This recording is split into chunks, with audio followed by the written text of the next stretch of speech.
सियावर रामचंद्र की जय, पवन पुत्र हनुमान की जय।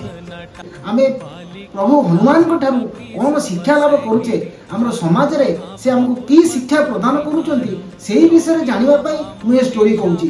आम सब छात्र छात्री समस्त लोक मान को से संदेश दौचन जे नंबर 1 होची कॉन्फिडेंस। कॉन्फिडेंस होची आम आम भितरे बल अच्छी, आम भितर विद्या अच्छी, बुद्धि अच्छी, आ भितर आम निज भितर आम पॉजिटिवनेस टाकू आम केमती चिन्हैबा। तेणुकरी ए बल आ बुद्धि भितर बालांस करवा शिख। द्वितीय होची आमर बुद्धि प्रयोग, कौ समय कौ बुद्धि आम प्रयोग करवा, कौ समय कौ बल दरकार। सब बेले आम बल देखले आम संसार जीति पारिबा नाही।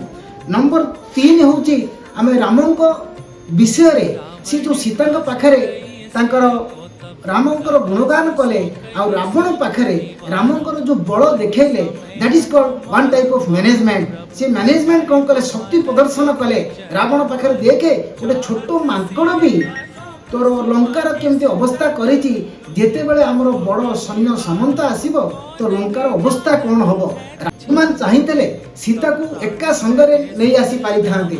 तेणुक से कौन कले, से काम से न करके राम को संदेश देला परे से कौन कले, सैन्य सामंत सह जाइकी आक्रमण करी रावण को मारी सेठी सीता को उद्धार कले। एटी हमर बहुत जिनस शिखबार अछि। गोटे लीडरशिप क्वालिटी, गोटे कॉन्फिडेंट क्वालिटी, गोटे positive quality of Hanuman.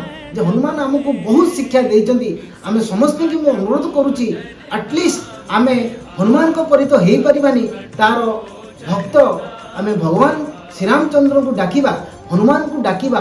At least आमे समस्ते तांको भलिया पॉजिटिवनेस, कॉन्फिडेंस, मन भीतर लीडरशिप क्वालिटी, मैनेजमेंट क्वालिटी आमे केमती बिल्डअप करिबा, एटा होची समस्त को मोर अनुरोध। जय हनुमान, जय जगन्नाथ।